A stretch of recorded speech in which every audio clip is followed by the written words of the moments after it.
আসসালামু আলাইকুম সুপ্রিয় শিক্ষার্থী, আশা করি ভালো আছো সবাই। করোনার এই সময়কালীনটিতে যেহেতু স্কুলগুলো বন্ধ আছে, তাই আমাদের পক্ষ থেকে আমরা এসএসসি লেভেলে যে ফিজিক্স, কেমিস্ট্রি এবং বায়োলজি বইটা আছে তার প্রত্যেকটা চ্যাপ্টার আমরা ক্রমান্বয়ে এক ভিডিওর মাধ্যমে আমরা জিনিসগুলো উপস্থাপন করার চেষ্টা করব। তো আজকে আমরা আমাদের যে কেমিস্ট্রি বইয়ের যে সেকেন্ড চ্যাপ্টার, সেই চ্যাপ্টারটা আমরা একটু দেখানোর জন্য চেষ্টা করব। আমাদের সেকেন্ড চ্যাপ্টারটার নাম হচ্ছে পদার্থের গঠন। এই চ্যাপ্টারটা হচ্ছে আমরা আজকে এক্সপ্লেন করব। আচ্ছা, আর এই চ্যাপ্টারতে যে যতগুলো টপিকস আছে প্রত্যেকটা টপিক্সই আমরা আস্তে আস্তে কভার করার চেষ্টা করব হচ্ছে এই ভিডিওটিতে। তার মানে ফুল ভিডিওটি তোমরা যদি দেখো এই চ্যাপ্টারটি খুব ভালোভাবে আত্মস্থ করতে পারবে বলে আমরা বিশ্বাস করি। আর তোমাদের যদি কোনো স্পেসিফিক কোনো একটা টপিক্স দেখতে হয় তাহলে তোমরা ডেসক্রিপশন বক্সে দেখতে পারো, একটা স্পেসিফিক টাইম দেওয়া আছে। তো তোমরা সেই টাইমটাতে যদি ক্লিক করো তাহলে তোমরা ভিডিও সেই কাঙ্ক্ষিত টপিক্সটাতে খুব সহজেই যেতে পারবে। তো আমরা আসলে আজকে পদার্থের গঠন নিয়ে একটু আলোচনা করি। আচ্ছা, যে আমাদের যে চ্যাপ্টার, সেই চ্যাপ্টারের প্রথম নামটাই হচ্ছে পদার্থের গঠন। তো আমাদের প্রথম যে জিনিসটা বুঝতে হবে সেটা হচ্ছে পদার্থ বলতে আসলে আমরা কি বুঝি। তো এটা আমরা মোটামুটি সবাই কম বেশি জানি যে পদার্থ জিনিসটা কি। এটাকে আমরা বিভিন্নভাবে সংজ্ঞায়িত করতে পারি। তো প্রথম যে মেজর যে জিনিসগুলো বা ইন জেনারেল যদি আমরা বলি পদার্থটা কাকে বলে, সেটা হচ্ছে দুইটা কমন বৈশিষ্ট্য থাকবে। একটা হচ্ছে যার ভর আছে এবং যা একটা জায়গা দখল করে। তাহলে আমরা পদার্থের সংজ্ঞাটা কি বলতে পারি, যে যার ভর আছে এবং যা জায়গা দখল করবে তাদেরকে আমরা বলতে পারি হচ্ছে পদার্থ। আচ্ছা, এখন পদার্থে আমরা যদি প্রকারভেদ বা এর ক্লাসিফিকেশনে যাই, এটাকে আমরা বিভিন্নভাবে ক্লাসিফাইড করতে পারি। প্রথমত হচ্ছে আমরা যদি গঠন অনুসারে পদার্থকে ভাগ করি, গঠন অনুসারে পদার্থগুলোকে আমরা দুইভাবে ভাগ করতে পারি। পদার্থটাকে আমরা যদি গঠন অনুসারে ভাগ করি সাধারণত দুইভাবে ভাগ করতে পারি। একটি হচ্ছে মৌলিক পদার্থ এবং আরেকটি হচ্ছে যৌগিক পদার্থ। একটা হচ্ছে মৌলিক, আরেকটি হচ্ছে যৌগিক পদার্থ। এটাও আমরা কম বেশি সবাই আগে থেকেই জানি। আচ্ছা, তাহলে আমরা মৌলিক পদার্থটা কাকে বলবো এবং যৌগিক পদার্থটাকে কাকে বলবো। মৌলিক পদার্থটা হচ্ছে এমন একটা পদার্থ বা এমন এক ধরনের পদার্থ যাদেরকে তুমি বিশ্লেষণ করলে আর কোনো ওই পদার্থ ব্যতীত আর কোনো পদার্থ পাবা না। তার মানে যে কোনো একটা পদার্থটাকে তুমি যদি সেটাকে বিশ্লেষণ করো বা ভাঙতে থাকো, শুধুমাত্র ওই পদার্থটাকেই পাবা, এর বাইরে অন্য কোনো পদার্থ পাবা না। সেটাকে আমরা বলবো হচ্ছে মৌলিক পদার্থ। আর যৌগিক পদার্থটা হচ্ছে কি, যে পদার্থটাকে তুমি যদি বিশ্লেষণ করো ওই পদার্থটা ছাড়াও তুমি আরও কিছু পদার্থ পাবা। তার মানে একাধিক মৌলিক পদার্থ তুমি পাবা, সেই পদার্থগুলোকে আমরা বলতে পারবো হচ্ছে যৌগিক পদার্থ।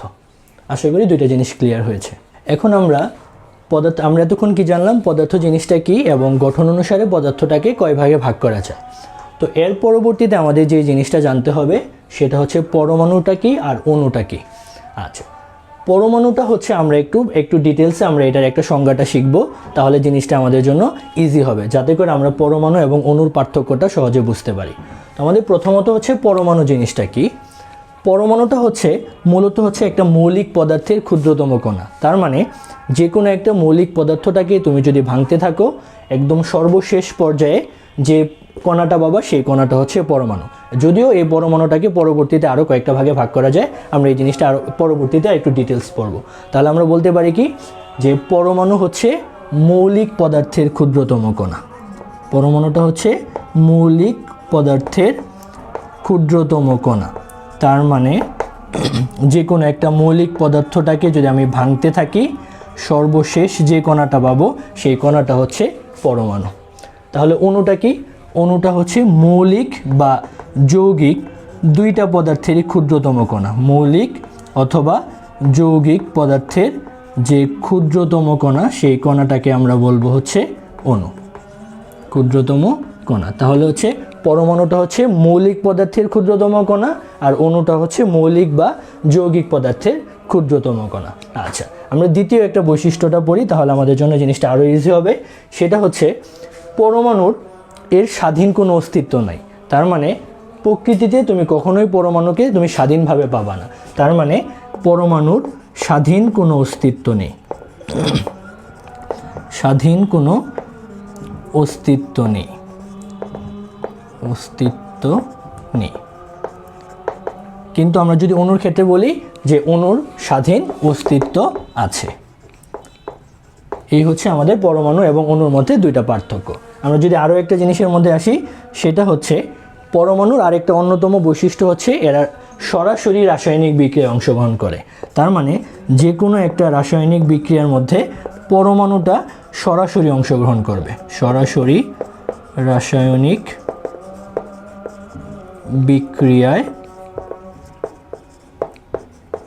বিক্রিয়ায় অংশগ্রহণ করে,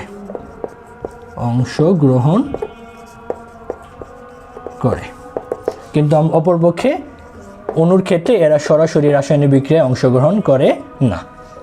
তাহলে আমরা যদি এখন একটা উদাহরণ দিই, পরমাণুর একটা উদাহরণ হচ্ছে হাইড্রোজেন, এটা হচ্ছে একটা পরমাণু, কিন্তু অণুর ক্ষেত্রে কি হচ্ছে, দুইটা হাইড্রোজেনের পরমাণু মিলে H2 বা একটা হাইড্রোজেনের একটা অণু গঠন করতেছে।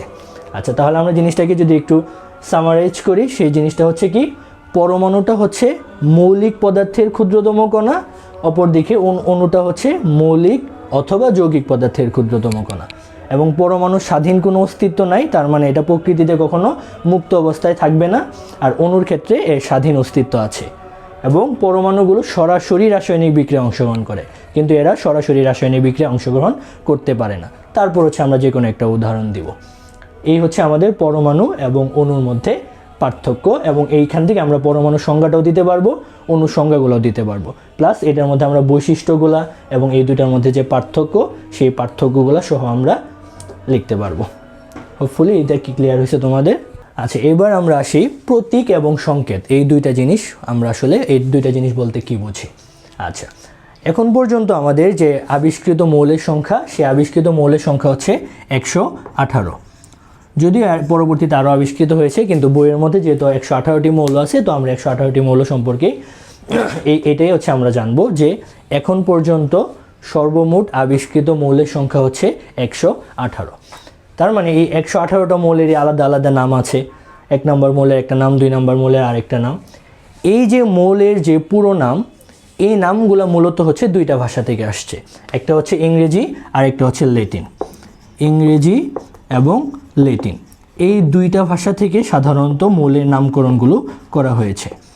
তাহলে প্রতীকটা হচ্ছে এই যে কোনো একটা মৌলের ইংরেজি বা ল্যাটিন যে নাম আছে তার যে সংক্ষিপ্ত রূপ, সেই সংক্ষিপ্ত রূপকে বলা হচ্ছে প্রতীক। যেমন আমরা উদাহরণস্বরূপ যদি ধরি যে হাইড্রোজেন, এটা হচ্ছে হাইড্রোজেনের ইংরেজি ভাষা থেকে আসছে, তো এটার যে প্রতীকটা হবে সেটা হচ্ছে শুধুমাত্র H।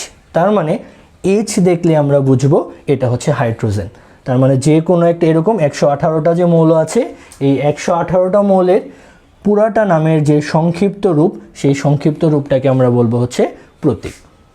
আর সংকেতটা হচ্ছে যে কোনো একটা অণু অথবা যৌগের সংক্ষিপ্ত রূপ, অণু বা যৌগের সংক্ষিপ্ত রূপ, সেটাকে বলবো হচ্ছে অণু। আমরা যদি একটা উদাহরণ হিসেবে দেখি, যে কোনো একটা যৌগ H2O, এটা হচ্ছে পানির একটা অণু, তাহলে এই যে পুরো অণুটার সংক্ষিপ্ত রূপ, এটাকে আমরা বলবো হচ্ছে সংকেত।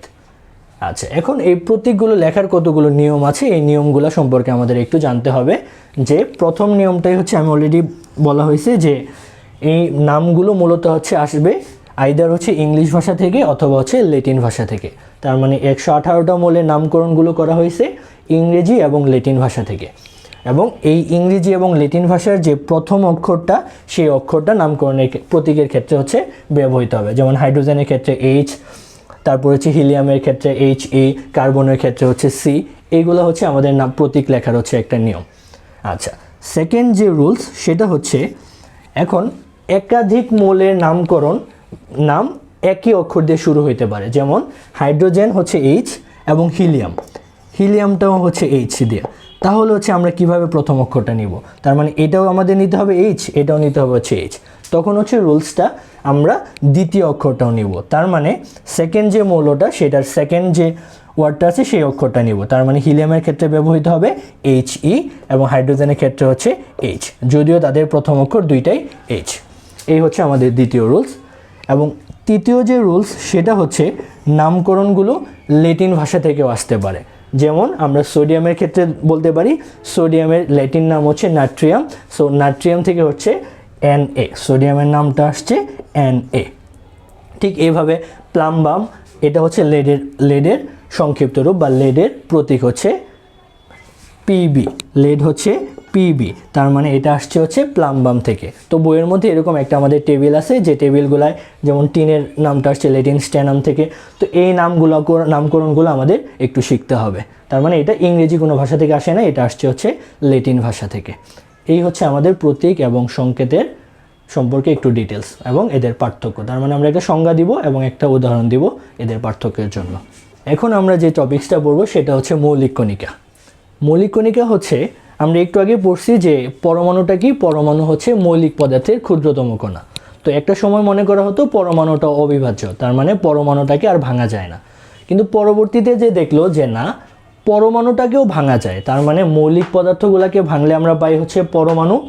এবং পরবর্তীতে দেখা গেল পরমাণুগুলো কতগুলা কণিকা নিয়ে গঠিত, এবং সেই কণিকাগুলোকে বলা হয় হচ্ছে মৌলিক কণিকা। তার মানে যে সকল অতি সূক্ষ্ম কণিকা দ্বারা পরমাণু গঠিত তাদেরকে বলা হয় হচ্ছে মৌলিক কণিকা। এবং মৌলিক কণিকার সংখ্যা হচ্ছে 3টি। সাধারণত মৌলিক কণিকার সংখ্যা হচ্ছে 3টি, যদিও আরও কিছু কণা আবিষ্কৃত হয়েছে পরবর্তীতে, এগুলো নিয়ে তোমরা পরবর্তীতে ডিটেলস আরও জানতে পারবা। তাহলে মৌলিক কণিকা হচ্ছে 3টি, একটা হচ্ছে ইলেকট্রন, প্রোটন এবং নিউট্রন। তার মানে পরমাণুগুলো ইলেকট্রন, প্রোটন এবং নিউট্রন এই কণিকাগুলো দ্বারা গঠিত। এখন আমরা এই যে প্রোটন, ইলেকট্রন এবং নিউট্রন, এই তিনটার একটু ডিটেলস সম্পর্কে একটু জানতে হবে। কি কি ডিটেলস? তাদের চার্জ কেমন এবং তাদের ভরটা কেমন। আচ্ছা, চার্জ এবং ভরের মধ্যে যদি আমরা একটু জিনিসটা দেখি, এই তিনটা কণিকার মধ্যে নিউটনের কোনো চার্জ নেই, তার মানে নিউটন হচ্ছে চার্জ নিরপেক্ষ। বাকি যে দুইটা মৌলিক কণিকা আছে, ইলেকট্রন এবং প্রোটন, এই দুইটারই চার্জ আছে। এর মধ্যে ইলেকট্রন হচ্ছে ঋণাত্মক ধর্মী আর প্রোটনটা হচ্ছে ধনাত্মক ধর্মী। তার মানে ইলেকট্রনের চার্জ হচ্ছে ঋণাত্মক এবং প্রোটনের চার্জ হচ্ছে ধনাত্মক, আর নিউটনের কোনো চার্জ নেই, নিউটনের কোনো চার্জ নেই। এবং এদের একটা মান আছে, এই চার্জের একটা সুনির্দিষ্ট মান আছে, সেটা হচ্ছে ইলেকট্রনের চার্জ হচ্ছে 1.6 × 10⁻⁻19 কুলম্ব এবং প্রোটনের চার্জ হচ্ছে 1.6 × 10⁻⁻19 কুলম্ব। তার মানে দেখা যাচ্ছে ইলেকট্রন এবং প্রোটনের চার্জের মানটা হচ্ছে সমান, শুধুমাত্র তাদের আধানের যে ধর্ম বা চার্জের যে ধর্ম সেটা হচ্ছে বিপরীত। ইলেকট্রনটা হচ্ছে ঋণাত্মক চার্জধর্মী এবং প্রোটনটা হচ্ছে ধনাত্মক চার্জধর্মী। এবং অপর যে মৌলিক কণিকা নিউট্রন, সেটার কোনো চার্জ নেই। আর ঠিক তেমনি আমরা যদি ভরেরগুলো কম্পেয়ার করি, ইলেকট্রনের একটা নির্দিষ্ট ভর আছে, প্রোটনের একটা নির্দিষ্ট ভর আছে এবং নিউটনের একটা নির্দিষ্ট ভর আছে। ইলেকট্রনের ভরটা হচ্ছে 9.11 × 10⁻⁻28 গ্রাম, প্রোটনের ভর হচ্ছে 1.673 × 10⁻⁻24 গ্রাম এবং নিউটনের হচ্ছে 1.675 × 10⁻⁻24 গ্রাম। তার মানে এই হচ্ছে আমাদের মৌলিক যে তিনটা কণিকা, সেই কণিকাগুলোর চার্জ এবং ভর। তার মানে জিনিসটা কি আমরা যদি একটু বুঝি। আবার মৌলিক কণিকা হচ্ছে এমন কিছু কণিকা যেই কণিকাগুলো দ্বারা মূলত পরমাণুগুলো গঠিত। তাহলে পরমাণুকে ভাঙলে আমরা এই তিনটা মৌলিক কণিকা পাবো সাধারণত, ইলেকট্রন, প্রোটন এবং নিউট্রন। এর মধ্যে নিউটনের চার্জ নেই, বাকি দুইটা মৌলিক কণিকার চার্জ আছে এবং ইলেকট্রনের এবং প্রত্যেকটা মৌলিক কণিকার আলাদা আলাদা ভর আছে। এই জিনিসগুলো আমাদের একটু ভালোভাবে জিনিসগুলো একটু পড়তে হবে। এখন আমরা এই চ্যাপ্টারে যে পরবর্তী যে টপিকস সেটা হচ্ছে পারমাণবিক সংখ্যা এবং ভর সংখ্যা, এই দুইটা জিনিস সম্পর্কে একটু জানার চেষ্টা করব। প্রথমত হচ্ছে পারমাণবিক সংখ্যাটা কি। পারমাণবিক সংখ্যাটা হচ্ছে কোনো একটা মৌলের প্রোটন সংখ্যাকে বলা হয় পারমাণবিক সংখ্যা। তার মানে আমরা একটু আগে যে বললাম যে মৌলিক কণিকা হচ্ছে তিনটা, ইলেকট্রন, প্রোটন এবং নিউট্রন। এর মধ্যে এই যে প্রোটন সংখ্যা, যে কোনো একটা মৌলের প্রোটন যে সংখ্যা, সেই প্রোটন সংখ্যাটাকে বলা হয় ওই মৌলের পারমাণবিক সংখ্যা। যেমন আমরা যদি দেখি সোডিয়ামের পারমাণবিক সংখ্যা হচ্ছে 11, কারণ এর প্রোটন সংখ্যা হচ্ছে 11। এই পারমাণবিক সংখ্যাগুলোটাকে মূলত হচ্ছে Z দ্বারা প্রকাশ করা হয় এবং লেখা হয় যে কোনো একটা মৌলের বাম দিকের নিচের অংশে, বাম দিকের নিচের অংশে। তার মানে আমরা এটাকে কিভাবে লিখতে পারি, সোডিয়াম 11। এই হচ্ছে আমাদের পারমাণবিক সংখ্যা বা প্রোটন সংখ্যা। আর ভর সংখ্যা হচ্ছে প্রোটন সংখ্যা এবং নিউট্রন সংখ্যার যোগফল। প্রোটন এবং নিউট্রন সংখ্যার যোগফলকে বলা হয় হচ্ছে ভর সংখ্যা। এটাকে প্রকাশ করা হচ্ছে এ দ্বারা, এবং লেখার নিয়ম হচ্ছে বাম দিকের উপরের দিকে, বাম দিকের উপরের অংশে সেটাকে ভর সংখ্যা লেখা হয়। তার মানে আমরা যদি যে কোনো একটা এক্সাম্পল দেখি, সোডিয়াম 1123, এর মানে বোঝায় এই সংখ্যাটা হচ্ছে তার পারমাণবিক সংখ্যা বা প্রোটন সংখ্যা, এটা হচ্ছে তার ভর সংখ্যা মানে প্রোটন প্লাস নিউট্রন সংখ্যা। তার মানে এটা হচ্ছে প্রোটন এবং নিউট্রন সংখ্যা, আর এটা হচ্ছে তার প্রোটন সংখ্যা। তাহলে এই প্রোটন এবং নিউট্রন সংখ্যা থেকে বা ভর সংখ্যা থেকে যদি আমরা পারমাণবিক সংখ্যাটা বাদ দিই, তাহলে আমরা কি পাচ্ছি, নিউট্রন সংখ্যা। তার মানে নিউট্রন সংখ্যা ইকুয়াল টু লিখতে পারি ভর সংখ্যা মাইনাস পারমাণবিক সংখ্যা। তার মানে a মাইনাস জেড। ভর সংখ্যা থেকে যদি আমরা পারমাণবিক সংখ্যাটাকে বাদ দিই, তাহলেই হচ্ছে আমরা সেই মৌলের নিউট্রন সংখ্যাটা খুব সহজে বের করতে পারবো। এবং আরেকটা কথা, যে কোনো একটা মৌলের সাধারণত প্রোটন এবং ইলেকট্রনের সংখ্যাটা সমান থাকে। তাহলে সোডিয়াম 1123, এটার প্রথমত হচ্ছে ভর সংখ্যাটা হচ্ছে কত, ভর সংখ্যাটা হচ্ছে 23, পারমাণবিক সংখ্যাটা কত, পারমাণবিক সংখ্যা হচ্ছে 11, প্রোটন সংখ্যাও তার 11, এবং আমরা জানি প্রোটন এবং ইলেকট্রনের সংখ্যা সাধারণত সমান থাকে, তাহলে তার ইলেকট্রন সংখ্যাও হচ্ছে 11, এবং নিউট্রন সংখ্যা হচ্ছে ভর সংখ্যা মাইনাস পারমাণবিক সংখ্যা। তার মানে 23 মাইনাস 11 ইকুয়াল টু 12।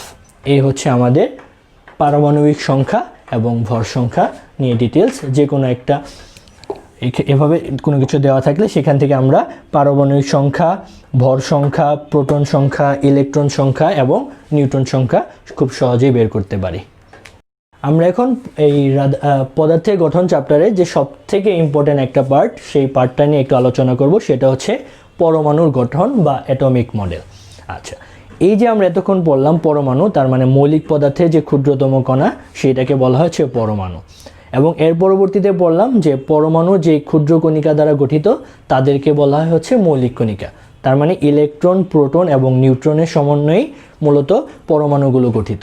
এখন এই ইলেকট্রন, প্রোটন এবং নিউট্রনগুলো পরমাণুতে কিভাবে থাকে বা পরমাণুর স্ট্রাকচারটা কেমন, সেটা নিয়ে বিভিন্ন বিজ্ঞানী বিভিন্ন মতবাদ দিয়েছেন।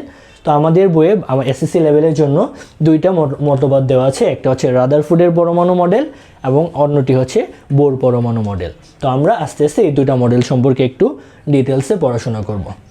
প্রথম যে জিনিসটা সেটা হচ্ছে রাদারফোর্ডের পরমাণু মডেল। আমরা রাদারফোর্ডের পরমাণু মডেলটা নিয়ে একটু আলোচনা করব। রাদারফোর্ডের পরমাণু মডেল। আচ্ছা, তিনি মূলত পরমাণুটা কিভাবে গঠিত হয়েছে এবং এর ভেতরে যে স্ট্রাকচারটা কেমন সেটা নিয়ে বলার চেষ্টা করেছিলেন। তার প্রথম জিনিসটা হচ্ছে, তার মতবাদের প্রথম যে পয়েন্টটা সেটা হচ্ছে, তিনি মূলত হচ্ছে নিউক্লিয়াসটাকে ইন্ট্রোডিউস করানোর চেষ্টা করেছেন। যে তিনি বলছেন পরমাণুর একটা কেন্দ্র আছে, পরমাণুর একটা কেন্দ্র আছে এবং এই কেন্দ্রটার নাম হচ্ছে নিউক্লিয়াস।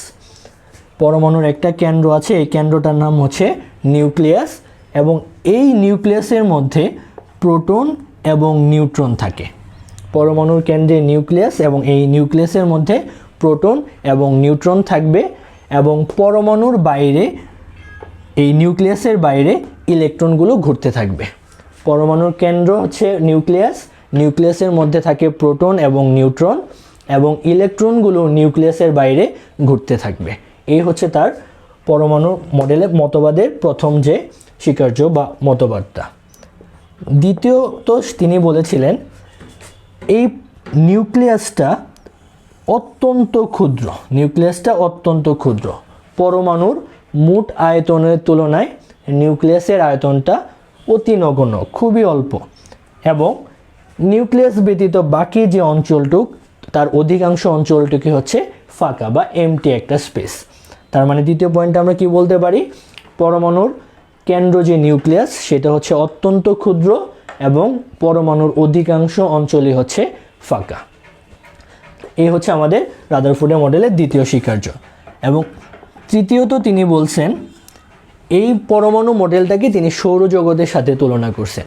কীরকম, সৌরজগতে যেমন সূর্যকে কেন্দ্র করে গ্রহ নক্ষত্রগুলো ঘুরতে থাকে, পৃথিবী, শুক্র, বুধ এরকম চারদিকে যেমন গ্রহ নক্ষত্রগুলো ঘুরতে থাকে, ঠিক তেমনি তিনিও বলছেন যে নিউক্লিয়াসকে কেন্দ্র করে ইলেকট্রনগুলো ঘুরতে থাকে। তার মানে পরমাণুতে নিউক্লিয়াসকে কেন্দ্র করে ইলেকট্রনগুলা ঘুরতে থাকে, পরমাণুতে নিউক্লিয়াসকে কেন্দ্র করে ইলেকট্রনগুলা ঘুরতে থাকে। এবং একটা পরমাণুতে যতগুলা ধনাত্মক চার্জযুক্ত প্রোটন থাকে ঠিক ততগুলাই ঋণাত্মক চার্জযুক্ত ইলেকট্রন থাকে সাধারণত। তার মানে সাধারণত একটা পরমাণুতে যতগুলা প্রোটন থাকবে আর ঠিক ততগুলাই ইলেকট্রন থাকবে। আর আমরা জানি প্রোটন এবং ইলেকট্রনের চার্জের মানটা হচ্ছে সমান, শুধু চিহ্নটা হচ্ছে বিপরীতধর্মী। তার মানে একটা পরমাণুতে সেটা সাধারণত চার্জ নিরপেক্ষ হবে। কারণ কি, প্রোটনের চার্জ হচ্ছে 1.6 × 10⁻⁻19 আর ইলেকট্রনের চার্জ হচ্ছে -1.6 × 10⁻⁻19 কুলম্ব। তাহলে ধরো প্রোটন আছে তোমার 10টা, তাহলে 10 × 1.6 × 10⁻⁻19 আর ইলেকট্রনও তো থাকবে 10টাই, তাহলে 10। তাহলে আমরা যদি এই দুইটার মোট চার্জটা হিসাব করি তাহলে দেখবো আমরা চার্জের সংখ্যার মানটা হচ্ছে 0। তার মানে একটা পরমাণু বিদ্যুৎ নিরপেক্ষ কখন হয়, একটা পরমাণুতে যখন ধনাত্মক চার্জযুক্ত প্রোটন এবং ঋণাত্মক চার্জযুক্ত ইলেকট্রনের সংখ্যাটা সমান থাকে, ঠিক তখনই হচ্ছে পরমাণু বিদ্যুৎ নিরপেক্ষ বা চার্জ নিরপেক্ষ হয়। আচ্ছা, লাস্ট যে কথাটা বলছে তিনি, ধনাত্মক চার্জযুক্ত নিউক্লিয়াস এবং ঋণাত্মক চার্জযুক্ত ইলেকট্রনের মধ্যে একটা আকর্ষণ বল কাজ করে। ধনাত্মক চার্জযুক্ত নিউক্লিয়াস এবং ঋণাত্মক চার্জযুক্ত ইলেকট্রনের মধ্যে একটা আকর্ষণ কাজ করে এবং এই আকর্ষণটা হচ্ছে কেন্দ্রমুখী। তার মানে এই কেন্দ্রের ধনাত্মক চার্জ এবং বাইরের যে ঋণাত্মক চার্জ এদের মধ্যে একটা কেন্দ্রমুখী আকর্ষণ বল কাজ করে, যার কারণেই ইলেকট্রনগুলো নিউক্লিয়াসকে কেন্দ্র করে চারদিকে ঘুরতে থাকে। এই হচ্ছে আমাদের রাদারফোর্ডের পরমাণু মডেল। আমরা যদি জিনিসটা আরেকবার একটু সহজে বোঝার ট্রাই করি, প্রথমত তিনি বলছিলেন পরমাণুর একটা কেন্দ্র আছে, যেই কেন্দ্রটার নাম হচ্ছে নিউক্লিয়াস। এই নিউক্লিয়াসের মধ্যে প্রোটন এবং নিউট্রন থাকে এবং এর বাইরে ইলেকট্রনগুলো ঘুরতে থাকে। আচ্ছা, যেহেতু ইলেকট্রনের আপেক্ষিক ভরটা হচ্ছে 0, ইলেকট্রনের আপেক্ষিক ভর হচ্ছে 0, সেহেতু প্রোটন এবং নিউট্রনের ভরটাকেই পরমাণুর মোট ভর হিসেবে ধরা হয়ে থাকে। দ্বিতীয়ত, এই পরমাণুর যে নিউক্লিয়াসটা সেটা অত্যন্ত ক্ষুদ্র পরমাণু মোট আয়তনের তুলনায় এবং এর অধিকাংশ অঞ্চলই হচ্ছে ফাঁকা বা এমটি একটা স্পেস।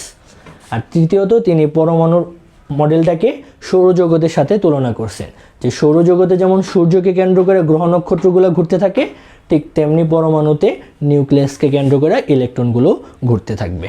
এই জন্য এটাকে সোলার অ্যাটম মডেলও বলা হয়ে থাকে।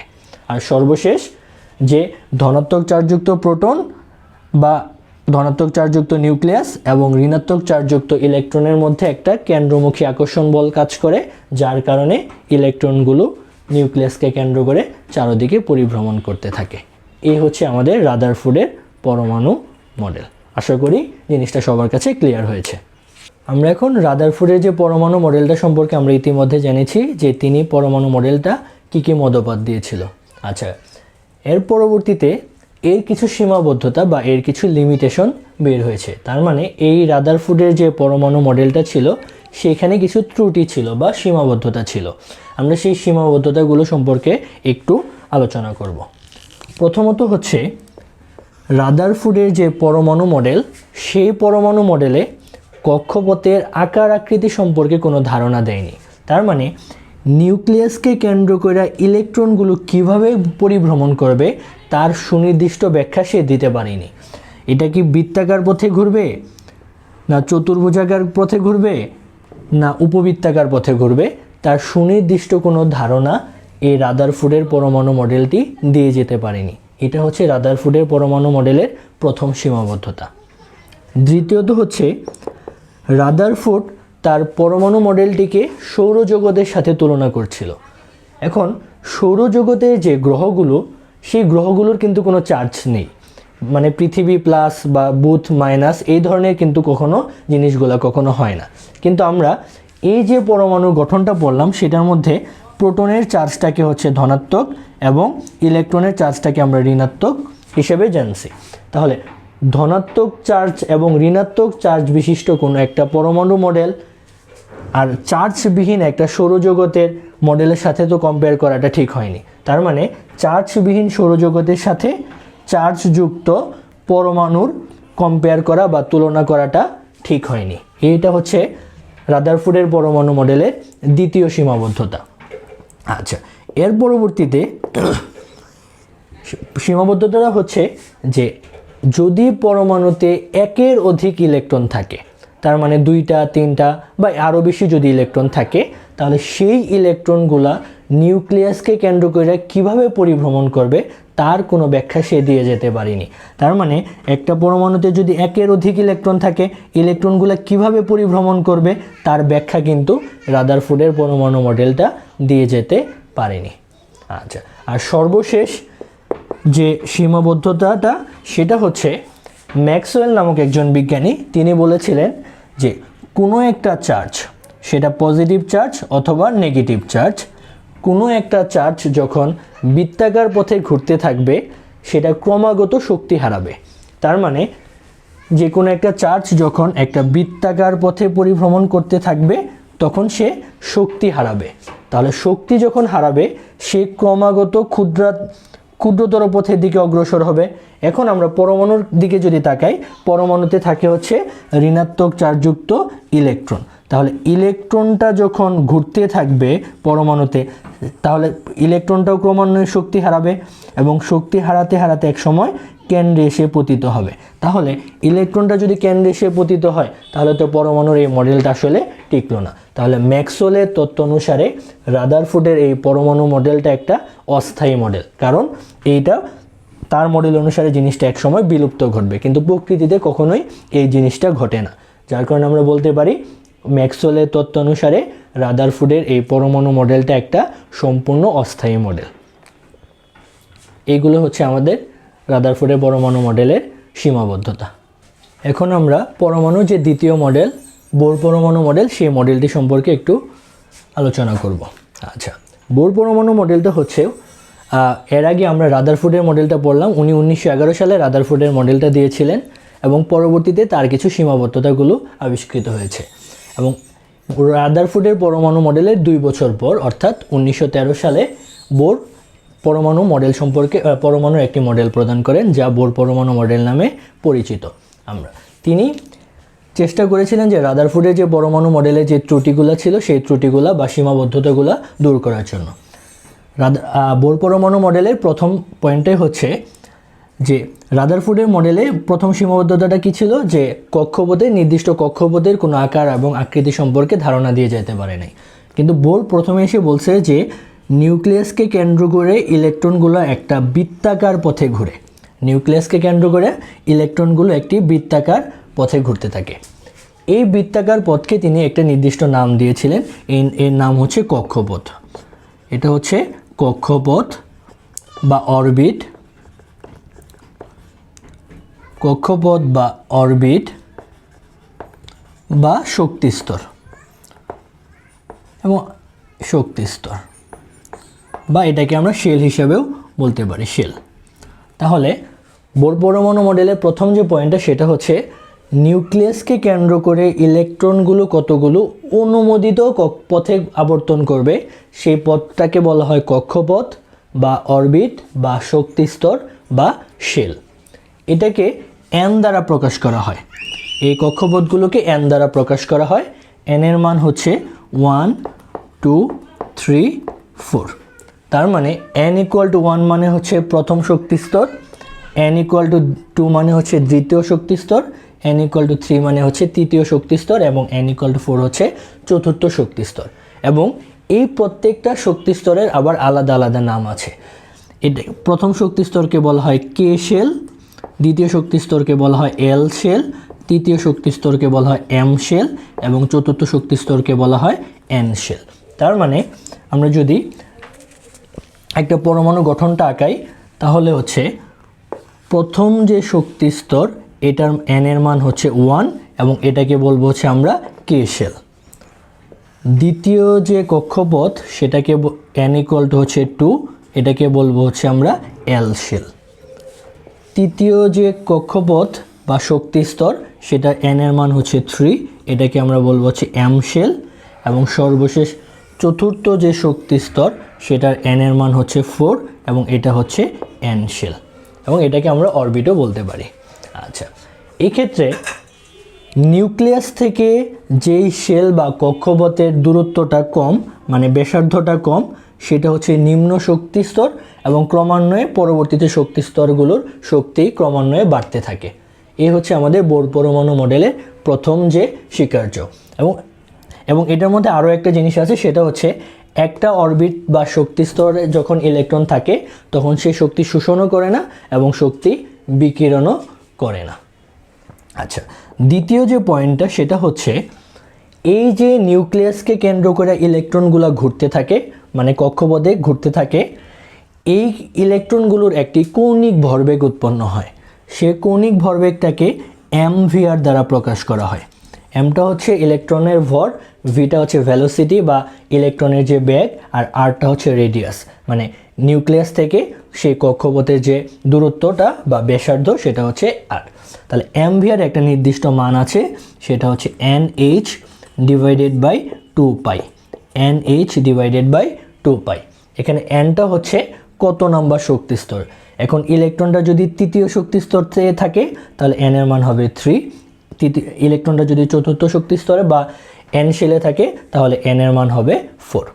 আর এইচটা হচ্ছে প্লাঙ্কস কনস্ট্যান্ট, এইচটা হচ্ছে প্লাঙ্কস কনস্ট্যান্ট বা প্লাঙ্কের ধ্রুবক, এটাকে বলা হয় প্লাঙ্কের ধ্রুবক। এর একটা নির্দিষ্ট মান আছে, এই এইচটা হচ্ছে প্লাঙ্কস কনস্ট্যান্ট এবং এর একটা সুনির্দিষ্ট মান আছে। আর পাই হচ্ছে 3.1416।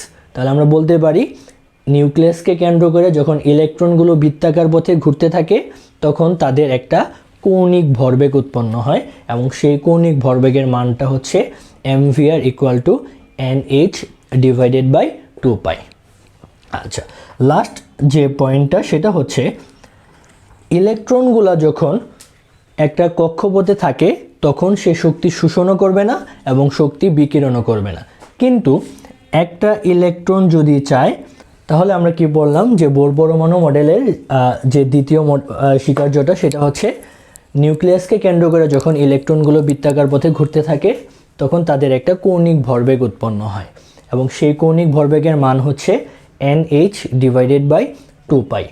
nটা হচ্ছে কি কত নম্বর শক্তি স্তরে আছে তার নির্দেশ করে, h হচ্ছে প্লাঙ্কের ধ্রুবক বা প্লাঙ্কস কনস্ট্যান্ট এবং এর একটা মান আছে 6.626 ইন্টু 10⁻34, এককটা হচ্ছে বা ইউনিটটা হচ্ছে metre square KG s inverse 1। আচ্ছা, সর্বশেষ যে মতামতটা সেটা হচ্ছে নিউক্লিয়াসকে কেন্দ্র করে যখন ইলেকট্রনগুলো কতগুলো কক্ষপথে ঘুরতে থাকে তখন সে শক্তি শোষণও করবে না এবং শক্তি বিকিরণও করবে না।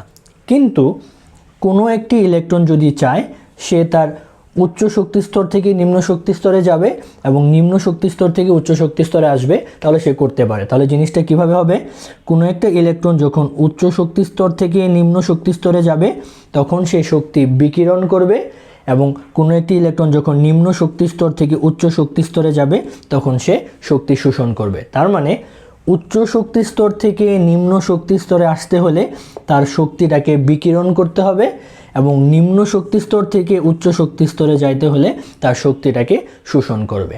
এবং এই যে বিকিরিত শক্তিটা মানে যখন উচ্চ শক্তি স্তর থেকে নিম্ন শক্তি স্তরে আসে তখন শক্তির যে বিকিরণটা ঘটে সেটাকে আমরা পারমাণবিক বর্ণালী হিসেবে দেখতে পাই। তার মানে সেই বর্ণালীটা সেই শক্তিটাকে আমরা বলবো হচ্ছে পারমাণবিক বর্ণালী।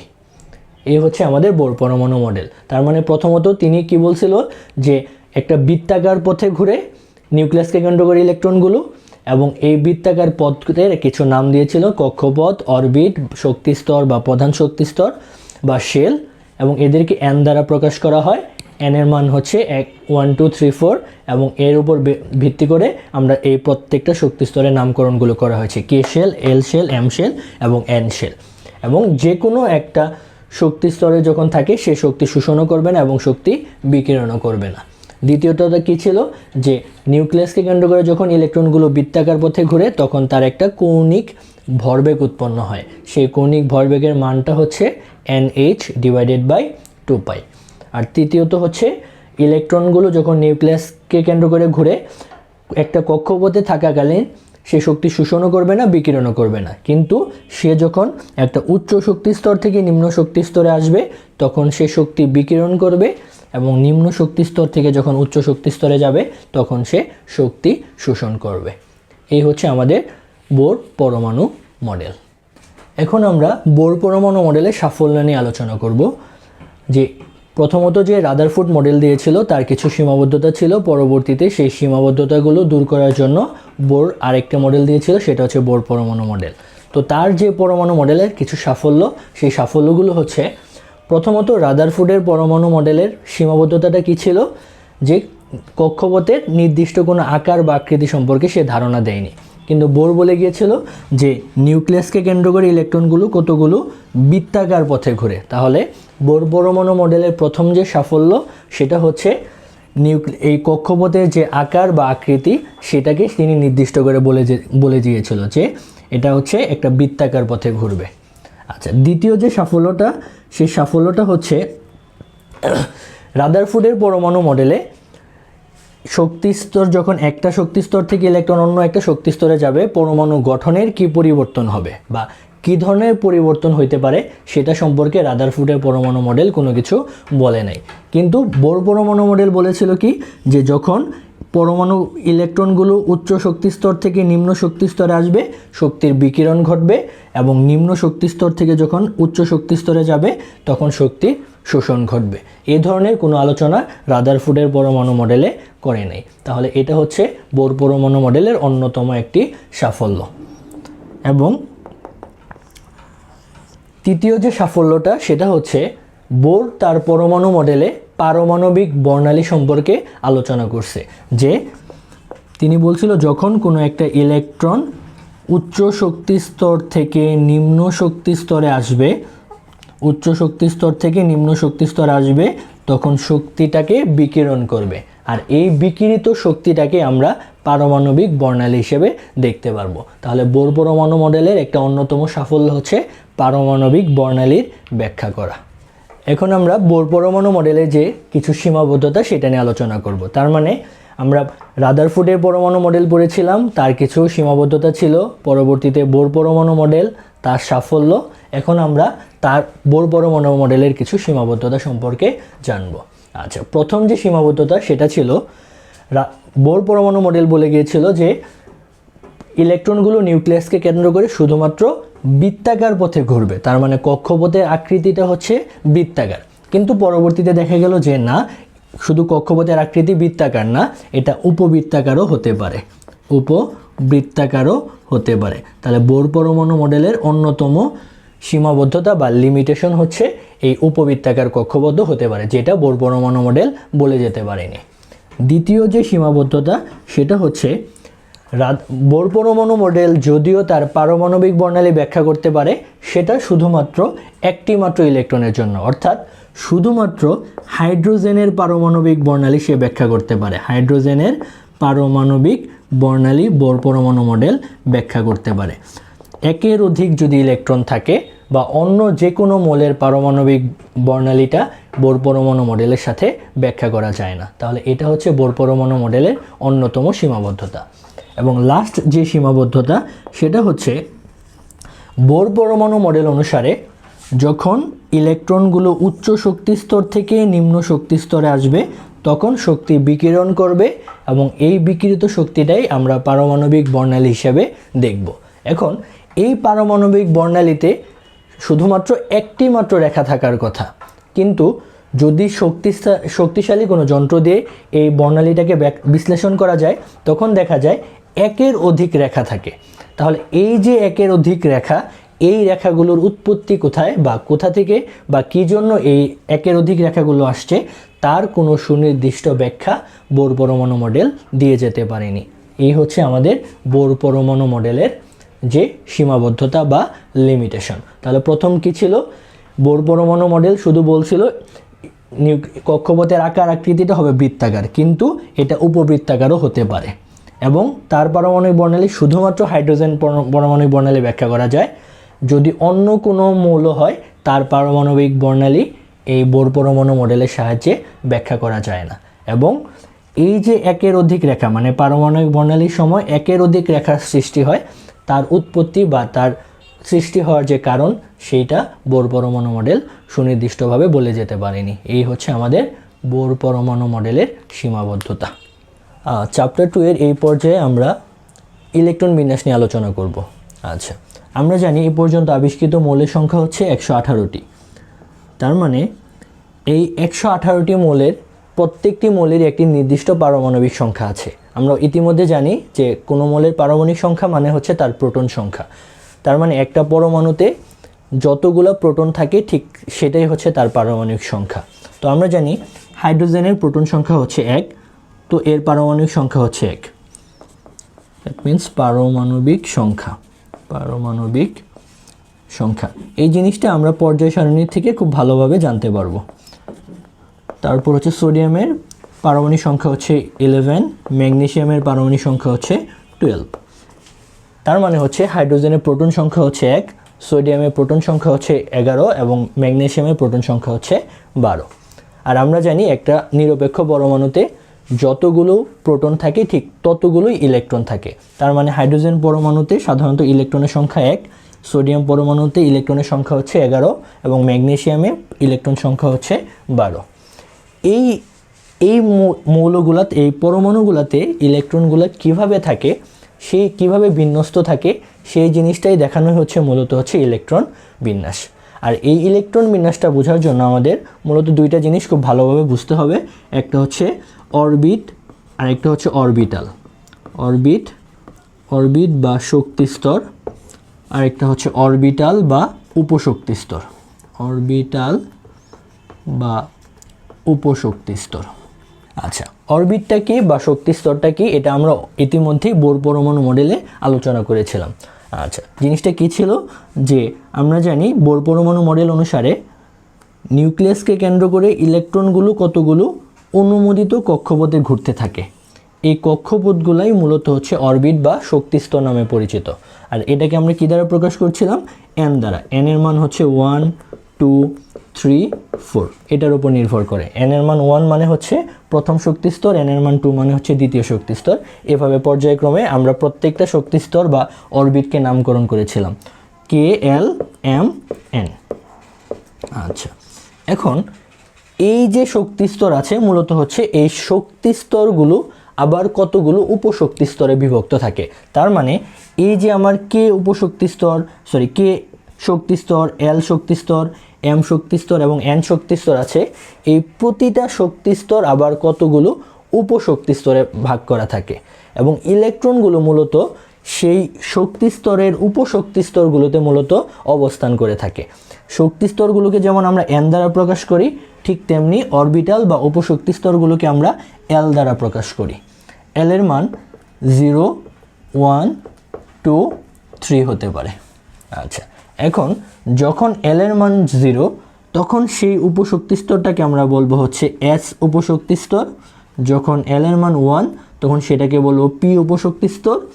যখন 2 তখন তাকে বলবো হচ্ছে ডি উপশক্তি স্তর এবং যখন 3 তখন সেটাকে বলবো হচ্ছে আমরা এফ উপশক্তি স্তর বা এফ অরবিটাল। তার মানে আমরা কি বুঝলাম যে নিউক্লিয়াসকে কেন্দ্র করে যেমন কতগুলো অনুমোদিত কক্ষপথ বা শক্তি স্তর আছে, ঠিক তেমনি এরকম প্রত্যেকটা শক্তি স্তরের মধ্যে আবার কতগুলো উপশক্তি স্তর আছে যেখানে মূলত হচ্ছে এই ইলেকট্রনগুলো অবস্থান করে থাকে। আচ্ছা, এখন আমরা এই প্রত্যেকটা শক্তি স্তরে যে n=1 বা n=2 এর জন্য প্রত্যেকটা শক্তি স্তরে সর্বোচ্চ কতগুলো ইলেকট্রন থাকে সেটার একটা হিসাব করব। যে আমরা যদি এটার জন্য আমাদের একটা সূত্র ব্যবহৃত হয় সেটা হচ্ছে 2n²। যে কোনো একটা শক্তি স্তরে ইলেকট্রন সংখ্যা নির্ণয়ের ফর্মুলা বা সূত্র হচ্ছে 2n², আর nটা হচ্ছে এখানে শক্তি স্তরের নাম্বার। ফর এক্সাম্পল আমরা যদি দেখি তৃতীয় শক্তি স্তরে আমাদের ইলেকট্রন সংখ্যাটা বের করতে হবে, তাহলে তৃতীয় শক্তি স্তর মানে হচ্ছে n = 3। তাহলে আমরা যদি 2n² এক্ষেত্রে মানটা বসাই 2 × 3², তার মানে হচ্ছে 2 × 9 = হচ্ছে 18 বা 18। তার মানে আমরা বলতে পারি তৃতীয় শক্তি স্তরে মোট ইলেকট্রন সংখ্যা হচ্ছে 18টি। তার মানে এই যে তৃতীয় শক্তি স্তর বা তৃতীয় যে শক্তি স্তরটা আছে, এই শক্তি স্তরের যে উপশক্তি স্তরগুলো আছে সেখানে মোট 18টি ইলেকট্রন বিদ্যমান আছে। আচ্ছা, এখন আমরা আসি এই যে উপশক্তি স্তরগুলো, এই উপশক্তি স্তরগুলোতে মোট কিভাবে ইলেকট্রনগুলা নির্ণয় করতে পারবো, সেটা হচ্ছে উপশক্তি স্তরগুলোতে ইলেকট্রন বের করার ফর্মুলা হচ্ছে 2 × 2l + 1, 2 × 2l + 1, আর l এর মানটা হচ্ছে উপশক্তি স্তরকে নির্দেশ করে 0 1 2 3। তো আমরা যদি দেখতে চাই যে s উপশক্তি স্তর বা s অরবিটালে মোট কতগুলো ইলেকট্রন আছে, তাহলে আমরা কিভাবে বের করব। আচ্ছা, তাহলে s উপশক্তি স্তরের জন্য বের করতে চাই 2 × 2l + 1, তো s এর জন্য l এর মান হচ্ছে 0, তাহলে হচ্ছে 2 × 0 + 1, দ্যাট মিন্স 2। তার মানে আমরা বলতে পারি যে কোনো একটা শক্তি স্তরের s উপশক্তি স্তরে সর্বমোট 2টি ইলেকট্রন থাকতে পারে। ঠিক এভাবে আমরা যদি p, d এবং f এর জন্য বের করি, তাহলে দেখতে পাবো p অরবিটালে মোট 6টি ইলেকট্রন, d অরবিটালে মোট 10টি ইলেকট্রন এবং f অরবিটালে মোট 14টি ইলেকট্রন থাকতে পারে। তার মানে যে কোনো একটা উপশক্তি স্তরের সর্বোচ্চ ইলেকট্রন ধারণ করার ক্ষমতা হচ্ছে এই ফর্মুলার মাধ্যমে আমরা খুব সহজেই বের করতে পারি। আর তাহলে আমরা কি বুঝলাম, যে কোনো একটা শক্তি স্তরের সর্বোচ্চ ইলেকট্রন ধারণ ক্ষমতা হচ্ছে 2n² দিয়ে বের করতে পারবো। এখানে n হচ্ছে শক্তি স্তরের সংখ্যাটা, আর যে কোনো উপশক্তি স্তরের সর্বোচ্চ ইলেকট্রন সংখ্যাটা বের করার জন্য আমাদের 2 × 2l + 1, lটা হচ্ছে উপশক্তি স্তরের সংখ্যাটা নির্দেশ করে। তো এইভাবে আমরা খুব সহজেই যে কোনো একটা শক্তি স্তর এবং উপশক্তি স্তরে মোট কতগুলো ইলেকট্রন আছে সেটা আমরা সহজেই বের করতে পারবো। আচ্ছা, এখন আমরা তৃতীয় শক্তি স্তরের জন্য মোট ইলেকট্রন সংখ্যা নির্ণয় করব। তো এটা তৃতীয় শক্তি স্তর আসতে পারে বা চতুর্থ শক্তি স্তর বা দ্বিতীয় শক্তি স্তর, যে কোনো একটি শক্তি স্তরে মোট কতগুলো ইলেকট্রন থাকে সেই সংখ্যাটা আমরা বের করব। তো এই জিনিসটা দুইভাবে করা যেতে পারে। তো প্রথমত হচ্ছে আমরা 2n² এই ফর্মুলা দিয়ে আমরা খুব সহজেই বের করতে পারি যে n এর মান হচ্ছে তৃতীয় শক্তি স্তরের জন্য n এর মান হচ্ছে 3, সো 2 × 3², তার মানে হচ্ছে মোট 9টি ইলেকট্রন থাকবে। তৃতীয় শক্তি স্তরে মোট 9টি ইলেকট্রন থাকবে। তো এটা হচ্ছে আমরা খুব সহজে এমসিকিউর জন্য বের করব। আচ্ছা, কিন্তু এটা যদি আমাদের একটু সিকিউর জন্য বা সৃজনশীল প্রশ্নের জন্য আসে এবং কতগুলো উপশক্তি স্তর এবং কতগুলো উপশক্তি স্তরে মোট কতগুলো ইলেকট্রন আছে এইসব দেখিয়ে যদি আমাদের বের করতে বলা হয়, তাহলে আমরা জিনিসটা কিভাবে করব আমরা খুব সহজে একটু দেখি। সো দেখি তৃতীয় শক্তি স্তর, তার মানে আমাদের n এর মান হচ্ছে 3, তাহলে তৃতীয় শক্তি স্তরের জন্য n = 3। আচ্ছা, এখন n = যদি 3 হয়, তাহলে আমরা এই তৃতীয় শক্তি স্তরে আমরা জানি কতগুলো উপশক্তি স্তর আছে, আর উপশক্তি স্তরগুলোকে নির্দেশ করা হয় হচ্ছে l দ্বারা, আর l এর ফর্মুলা হচ্ছে 0 থেকে n-1 পর্যন্ত, 0 থেকে n-1 পর্যন্ত, l = 0 থেকে n-1 পর্যন্ত, n-1 পর্যন্ত। সো n যেহেতু n এর মান 3, তাহলে আমরা l এর মান বলতে পারি 0 1 এবং 2, যেহেতু n-1 তাহলে হচ্ছে 0 1 এবং 2, এই তিনটি সংখ্যা হচ্ছে l এর মান নির্দেশ করতেছে। আচ্ছা, l এর মান 0 মানে আমরা ইতিমধ্যে জানি যে l এর মান যখন 0 তখন সেটা হচ্ছে s উপশক্তি স্তর বা s অরবিটাল, আর l এর মান যখন 1 সেটা হচ্ছে p অরবিটাল বা p উপশক্তি স্তর, আর l এর মান যখন 2 সেটা হচ্ছে d উপশক্তি স্তর। আচ্ছা, আর এটা আমরা কোন শক্তি স্তরের জন্য ব্যবহার করতেছি, তৃতীয় শক্তি স্তরের জন্য। তো আমরা এই অরবিটালের প্রতীকটা দিতে পারি হচ্ছে 3s, এই অরবিটালের প্রতীকটা হচ্ছে 3p, এই অরবিটালের প্রতীক হচ্ছে 3d। তাহলে আমরা কি বুঝতে পারতেছি, এই যে আমাদের যে তৃতীয় শক্তি স্তরটা আছে, এই তৃতীয় শক্তি স্তরের ভেতরে আমাদের 3টা অরবিটাল আছে, একটা হচ্ছে 3s অরবিটাল, একটা হচ্ছে 3p অরবিটাল এবং অপরটি হচ্ছে 3d অরবিটাল। তো ইলেকট্রনগুলো মূলত হচ্ছে এই 3s অরবিটাল, 3p অরবিটাল এবং 3d অরবিটাল, এই অরবিটালগুলোর ভেতরেই মূলত হচ্ছে অবস্থান করবে। আচ্ছা, এখন আমরা প্রত্যেকটা উপশক্তি স্তর বা অরবিটালে মোট কতগুলো ইলেকট্রন থাকতে পারে সেটার জন্য আমরা ইতিমধ্যে জানি ফর্মুলাটা হচ্ছে কি 2 × 12 + 1, 2 × 12 + 1। তো 3s অরবিটালে তাহলে মোট কতগুলো ইলেকট্রন থাকবে 2 × 12 + 1, তার মানে হচ্ছে 2 × 2l, l এর মান হচ্ছে এক্ষেত্রে 0 + 1, তাহলে হচ্ছে 3s অরবিটালে মোট ইলেকট্রন থাকবে হচ্ছে 2টি। ঠিক তেমনি 2p অরবিটালে 2 × 1 + 1, দ্যাট মিন্স 6টি, এবং এইখানে হচ্ছে 2 × 2 + 1, তার মানে হচ্ছে মোট 10টি। তাহলে আমরা কি বলতে পারি, তৃতীয় শক্তি স্তরে যে 3টি উপশক্তি স্তর আছে, 3s উপশক্তি স্তর, 3p উপশক্তি স্তর এবং 3d উপশক্তি স্তর, এই 3s অরবিটালে মোট ইলেকট্রন থাকবে 2টি, 3p অরবিটালে মোট ইলেকট্রন থাকবে 6টি এবং 3d অরবিটালে মোট ইলেকট্রন থাকবে 10টি। তাহলে আমরা ইন টোটাল তৃতীয় শক্তি স্তরে কতগুলো থাকবে 2টি যোগ 6টি এবং 10টি, তাহলে মোট ইলেকট্রন সংখ্যা হচ্ছে 18টি। তো আমরা যদি আমাদের এমসিকিউতে আসে তাহলে আমরা খুব সহজেই এখানে আমরা বের করতে পারবো। আর আমাদের যদি সিকিউতে এবং উপশক্তি স্তরগুলো নিয়ে দেখাইতে হয় তাহলে হচ্ছে আমরা জিনিসটা এইভাবে বের করব। প্রথমত হচ্ছে তৃতীয় শক্তি স্তরের জন্য n এর মান হচ্ছে 3, আর n এর মান 3 হলে l এর মান হবে 0, 1 এবং 2।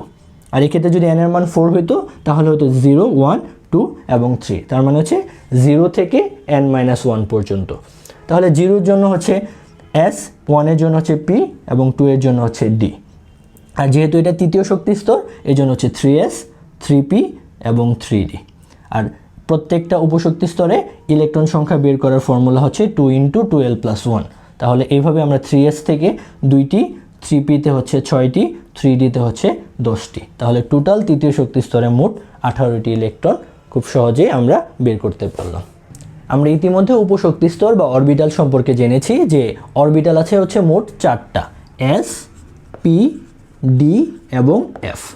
তার মানে প্রত্যেকটা শক্তি স্তর বা অরবিট কতগুলো উপশক্তি স্তরে বিভক্ত। এখন কথা হচ্ছে প্রত্যেকটা অরবিটের মধ্যে কি সবগুলো অরবিটাল থাকে? না, সবগুলো অরবিটাল থাকে না। তাহলে আমরা এরকম একটা যদি প্রশ্ন দেখি, তৃতীয় শক্তি স্তরের জন্য f অরবিটাল সম্ভব কিনা। তার মানে তৃতীয় শক্তি স্তর মানে হচ্ছে আমাদের m শেল, এই m শেলের মধ্যে আমাদের f অরবিটালটা সম্ভব কিনা, তাহলে সেটা আমরা কিভাবে নির্ণয় করব। আচ্ছা, তাহলে তৃতীয় শক্তি স্তরের জন্য আমরা জানি n এর মান হচ্ছে 3, তৃতীয় শক্তি স্তরের জন্য n এর মান হচ্ছে 3, আর n এর মান যদি 3 হয় তাহলে l এর মান কত? l এর মান হচ্ছে 0, 1 এবং 2। এটা কিভাবে বের করলাম? আমরা একটু আগে দেখেছি l এর মান হচ্ছে 0 থেকে n-1 পর্যন্ত। তাহলে n = 3 এর জন্য l এর মান হচ্ছে 0, 1 এবং 2। আচ্ছা, এখন s অরবিটাল কখন হবে? যখন l এর মান হবে 0।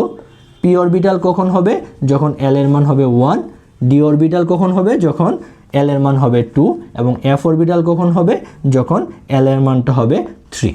তাহলে দেখো f অরবিটালটা হওয়ার জন্য আমার l এর মানটা হইতে হবে 3, কিন্তু তৃতীয় শক্তি স্তরে আমরা দেখতেছি সর্বোচ্চ l এর মান হচ্ছে 2। তাহলে হচ্ছে এখানে s, p এবং d অরবিটাল সম্ভব, কিন্তু এক্ষেত্রে f অরবিটালটা সম্ভব না, কারণ f অরবিটালটা হওয়ার জন্য আমার l এর মানটা হইতে হবে 3, কিন্তু এখানে আমার সর্বোচ্চ l এর মান হচ্ছে 2, যার কারণে আমাদের তৃতীয় যে শক্তি স্তর বা তৃতীয় যে কক্ষপথ, এই তৃতীয় কক্ষপথে শুধুমাত্র s, p এবং d এই 3টি অরবিটালই সম্ভব।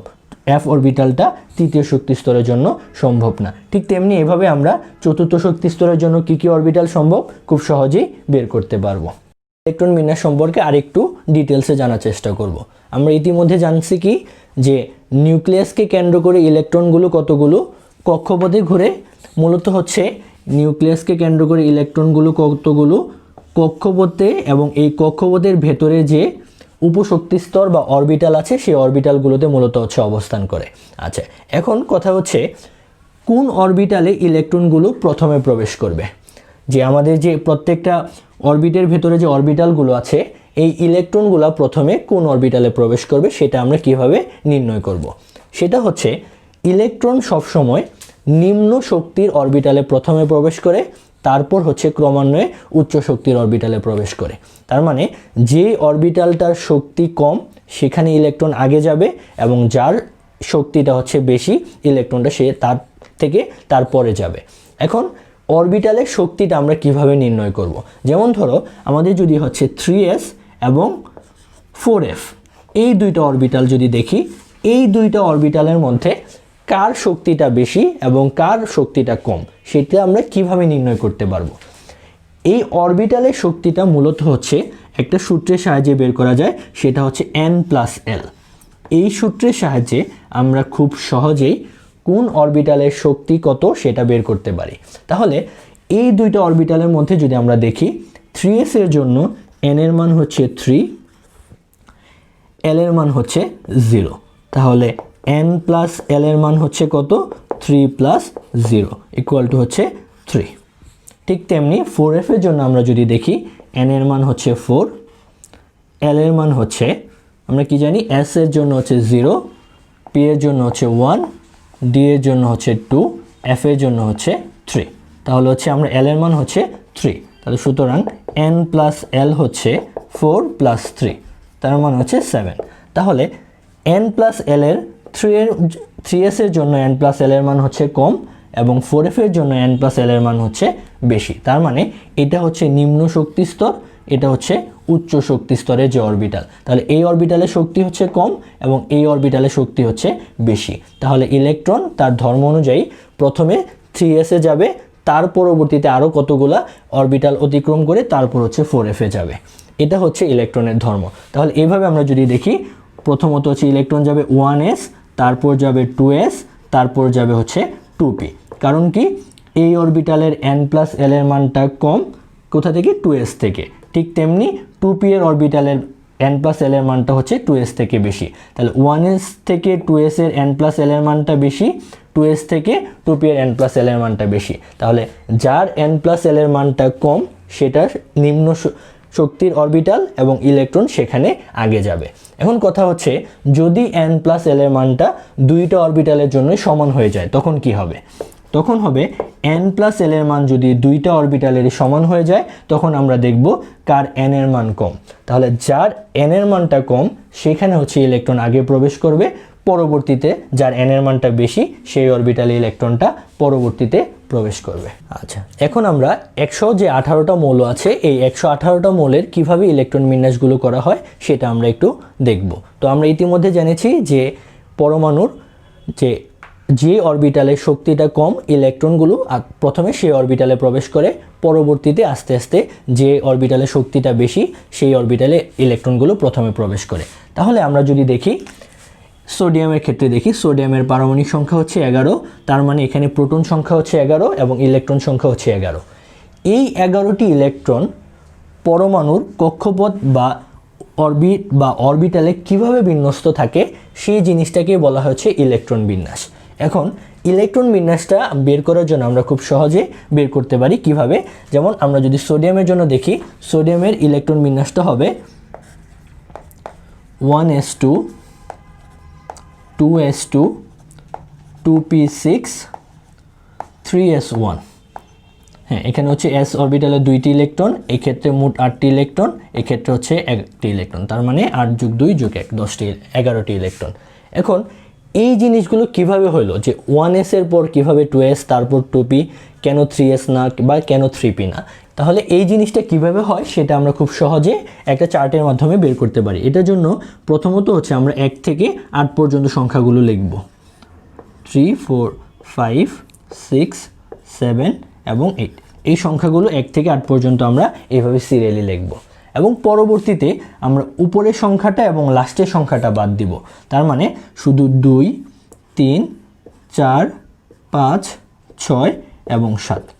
এরপরে ঠিক তেমনি প্রথমটা এবং শেষের সংখ্যাটা বাদ দিব, তাহলে হচ্ছে 3 4 5 6 এবং লাস্ট এটা এবং এটা বাদ দিব, তাহলে হচ্ছে 4 এবং 5। তাহলে জিনিসটা কি করলাম, আমরা প্রথমে হচ্ছে 1 থেকে 8 পর্যন্ত লিখলাম, প্রত্যেকটা ধাপে আমরা প্রথম সংখ্যাটা এবং লাস্ট সংখ্যাটা বাদ দিয়ে গেলাম। এরপর কাজ হচ্ছে আমাদের যে 4টা অরবিটাল ছিল s p d এবং f, এই 4টা অরবিটালের নাম আমরা প্রত্যেকটা কলামের জন্য লিখব। তাহলে প্রথম কলামের জন্য সবগুলো হবে s, প্রথম কলামের জন্য সবগুলো হবে s, পরবর্তীর জন্য সবগুলো হবে p, তারপরেরটার জন্য হবে সবগুলো হবে ডি এবং সর্বশেষ এটার জন্য হচ্ছে এফ। তাহলে কি দেখা যাচ্ছে, আমরা প্রথমে 1 থেকে 8 পর্যন্ত লিখলাম, প্রত্যেকটা কলামে আমরা একটা একটা করে বাদ দিলাম এবং প্রথম কলামটার জন্য সবগুলো হচ্ছে এস, পরেরটার জন্য পি, তারপরটার জন্য ডি এবং সর্বশেষটার জন্য হচ্ছে এফ। এরপরে যে কাজটা সেটা হচ্ছে আমরা জিনিসটাকে এইভাবে আমরা চিহ্নিত করব, এইভাবে জিনিসটাকে আমরা চিহ্নিত করব। তার মানে হচ্ছে এইখান থেকে মূলত হচ্ছে ইলেকট্রন বিন্যাসটা শুরু হয়। তার মানে প্রথম হচ্ছে আমাদের 1s-এ যাবে, তারপর যাবে 2s-এ, তারপর যাবে 2p-তে, তারপর যাবে হচ্ছে 3s-এ। তাহলে আমরা যদি দেখো সোডিয়ামের এখন যদি একটু বোঝার ট্রাই করি, তাহলে প্রথমত ইলেকট্রন যাবে হচ্ছে 1s অরবিটালে, এই জন্য আমি লিখছি 1s, তারপর যাচ্ছে হচ্ছে 2s, এই জন্য লিখছি হচ্ছে 2s, তারপর আবার এখান থেকে। তার মানে প্রত্যেকটা বার আমরা এই পয়েন্টগুলো থেকে আমরা শুরু করব। 1s শেষ হয়ে তারপর যাবে 2s, তারপর যাবে 2p, 2pটা যখন পূর্ণ হয়ে যাবে তারপর যাবে 3s, তারপর যাবে 3p, তারপর হচ্ছে 4s। এইভাবে জিনিসগুলো ক্রমান্বয়ে যাবে। আর আমরা ইতিমধ্যে জানিয়েছি যে s অরবিটালে সর্বোচ্চ ইলেকট্রন ধারণ ক্ষমতা 2, p অরবিটালে সর্বোচ্চ ইলেকট্রন ধারণ ক্ষমতা 6, d অরবিটালে 10 এবং f অরবিটালে সর্বোচ্চ ইলেকট্রন ধারণ ক্ষমতা হচ্ছে 14। তার মানে প্রথমত একটা অরবিটাল s1s অরবিটালে যাবে, তারপর দ্বিতীয় ইলেকট্রনটা যাবে। যখন 1sটা পরিপূর্ণ হয়ে যাবে বা পূর্ণ হয়ে যাবে, তারপর সে যাবে হচ্ছে 2s-এ, 2s-এ একটা, তারপর 2টা, যখন 2টা পূর্ণ হয়ে যাবে তারপর যাবে হচ্ছে 2p-তে। এইভাবে জিনিসগুলো আগাইতে থাকবে। তো আমরা যদি আরেকটা দেখি, অ্যালুমিনিয়ামের ইলেকট্রন বিন্যাসটা করি। অ্যালুমিনিয়ামের পারমাণবিক সংখ্যা হচ্ছে 13। তাহলে 13-র জন্য আমরা প্রথমে কি হচ্ছে, কোন অরবিটালে যাবে ইলেকট্রনগুলো, 1s অরবিটালে। তা আমরা লিখলাম হচ্ছে 1s, আর 1s-এর সর্বোচ্চ, s অরবিটালে সর্বোচ্চ ইলেকট্রন ধারণ হচ্ছে 2, তাহলে এই জন্য আমরা লিখলাম হচ্ছে 1s2। এরপর 1s-এর পর ইলেকট্রনটা যাবে হচ্ছে 2s অরবিটালে, তাহলে আমরা লিখলাম হচ্ছে 2s। এখানেও s অরবিটাল, আর s অরবিটালে সর্বোচ্চ ইলেকট্রন ধারণ 2, তাহলে হচ্ছে মোট কয়টি ইলেকট্রন হলো, 4টা ইলেকট্রন। এরপর 2s-এর পর কে যাচ্ছে, 2p, তাহলে হচ্ছে লিখলাম 2p। আর আমরা জানি p অরবিটালে সর্বোচ্চ ইলেকট্রন ধারণ হচ্ছে 6, তাহলে হচ্ছে 2p6। এরপর হচ্ছে 2p-র পরে যাবে হচ্ছে 3s, 2p-র পর যাবে হচ্ছে 3s। আচ্ছা, এখন আমরা দেখি মোট কয়টি ইলেকট্রন হয়েছে, 6, 2, 8, 8 আর 2, 10। তার মানে আমাদের আরও 3টে ইলেকট্রন বাকি আছে। তো আমরা যদি এখানে যদি 3s2 দিই, তাহলে আমাদের আরেকটা ইলেকট্রন থাকে, সেই ইলেকট্রনটা যাবে 3s-এর পর কোথায়, 3p-তে, তাহলে হচ্ছে 3p। তাহলে এই জায়গায় আমাদের বাকি যে একটা ইলেকট্রন ছিল, সেই একটা ইলেকট্রন আমাদের এই 3p অরবিটালে বসবে। তাহলে আমরা দেখতে পারতেছি এখানে হচ্ছে 2টি, 2s অরবিটালে হচ্ছে 8টি, এক্ষেত্রে হচ্ছে 3টি। তার মানে মোট 13টি ইলেকট্রন এইভাবে বিন্যস্ত আছে। আমরা এটাকে যদি এভাবে দেখি, প্রথম যে শক্তি স্তর, দ্বিতীয় শক্তি স্তর এবং তৃতীয় শক্তি স্তর। প্রথম শক্তি স্তরে 2টি ইলেকট্রন, এই শক্তি স্তরে 8টি ইলেকট্রন এবং এই শক্তি স্তরে বাকি 3টি ইলেকট্রন আছে, সেটা হচ্ছে অ্যালুমিনিয়ামের জন্য। তাহলে এই প্রথম শক্তি স্তরে 1s অরবিটালের মধ্যে 2টা ইলেকট্রন, আর দ্বিতীয় শক্তি স্তরে 2s-এ 2টি এবং 2p-তে হচ্ছে 6টি, এবং বাকি যে তৃতীয় শক্তি স্তর সেখানে 3s-এ আছে 2টি এবং 3p-তে আছে 1টি। তো আমরা এইভাবে খুব সহজেই আমরা প্রত্যেকটা মৌলের ইলেকট্রন বিন্যাস খুব সহজে বের করতে পারি। আমরা যদি জিনিসটা এইভাবে মুখস্থ না করে, আমরা জিনিসটা এই সিরিয়ালের মাধ্যমে করতে পারি। প্রথমত হচ্ছে এখান দিয়ে শুরু হবে এবং প্রত্যেকটা টাইম হচ্ছে এইভাবে আসতে থাকবে। এই অরবিটালটা পূর্ণ হবে, তারপর এই অরবিটালে যাবে, তারপর এটা পূর্ণ হবে, তারপর হচ্ছে এই অরবিটালে যাবে। এইভাবে হচ্ছে মূলত অরবিটালে ইলেকট্রনগুলো প্রবেশ করতে থাকবে। আচ্ছা, এখন আমরা খুব গুরুত্বপূর্ণ একটি প্রশ্ন দেখব। এটা প্রায়ই বিভিন্ন স্কুল এবং কলেজের পরীক্ষাগুলোতে এটা জিনিসটা আসে। সেটা হচ্ছে পটাশিয়ামের 19তম ইলেকট্রনটি 3d অরবিটালে না যেয়ে 4s অরবিটালে কেন যায়? আচ্ছা, আমরা যদি পটাশিয়ামের ইলেকট্রন বিন্যাসটা করি, পটাশিয়ামের পারমাণবিক সংখ্যা হচ্ছে 19। তাহলে হচ্ছে 1s2, তারপর হচ্ছে 2s2, 2p6, 3s2, 3p6, 4s1। তাহলে দেখো এই জায়গায় আমরা জানি তৃতীয় শক্তি স্তরে 3d অরবিটাল সম্ভব। তাহলে এই জায়গায় 3d অরবিটালটা খালি রেখেই মূলত হচ্ছে 4s অরবিটালে ইলেকট্রনটা চলে গেছে, মানে এর 19তম বা শেষ যে ইলেকট্রনটা ছিল সেটা 3d অরবিটালে না যেয়ে 4s অরবিটালে গেছে। এটা কেন গেছে সেই কারণটা আমরা একটু দেখব। এটাও আমরা অলরেডি আলোচনা করেছি যে ইলেকট্রন কোন অরবিটালে যাবে সেটা নির্ভর করে শক্তি স্তরের শক্তির উপর।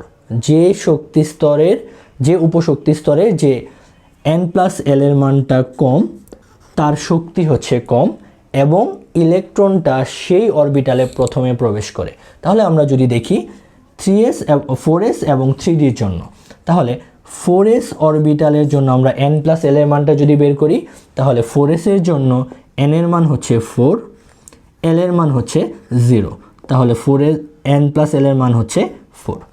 অপরদিকে আমরা যদি 3d অরবিটালের জন্য দেখি, n+l এর মানটা হচ্ছে, n এর মান হচ্ছে 3, l এর মান হচ্ছে 2, তাহলে হচ্ছে 3 + 2 = হচ্ছে 5। তাহলে আমরা দেখতে পারতেছি 4s এবং 3d অরবিটালের মাঝখানে 4s এর n+l এর মান হচ্ছে কম এবং 3d এর n+l এর মান হচ্ছে বেশি। তাহলে এটা n+l এর মান কম, যার কারণে এর শক্তিটা হচ্ছে কম এবং ইলেকট্রন প্রথমে 4s অরবিটালে যাবে, তার পরবর্তীতে হচ্ছে 3d অরবিটালে যাবে। যেহেতু পটাশিয়ামের ক্ষেত্রে 19টি ইলেকট্রন, তার মানে আমার 4s অরবিটালের মধ্যেই শেষ হয়ে যাচ্ছে, তাহলে আর আমার 3d অরবিটালে যাওয়ার কোনো প্রয়োজন পড়তেছে না। এই কারণে হচ্ছে আমরা বলতে পারি যেহেতু n+l এর মান 3d অপেক্ষা 4s এর কম, তাহলে এর শক্তিটা কম এবং ইলেকট্রন প্রথমে এই 4s অরবিটালে যায়, 3dতে না যায়। ইতিমধ্যে আমরা ইলেকট্রন বিন্যাস সম্পর্কে জেনেছি এবং আমরা প্রত্যেকটা মৌলের ইলেকট্রন বিন্যাসগুলো আমরা খুব সহজেই এই সারণীর মাধ্যমে আমরা বের করতে পারি। আচ্ছা, এখন আমরা যে প্রশ্নটা, খুবই গুরুত্বপূর্ণ একটি প্রশ্ন, সেটা হচ্ছে ক্রোমিয়াম এবং কপার এই দুইটার ইলেকট্রন বিন্যাস কিছুটা ব্যতিক্রম, সাধারণ নিয়মের কিছুটা ব্যতিক্রম, এবং এর কারণটা কি সেটা আমরা একটু বোঝার চেষ্টা করব।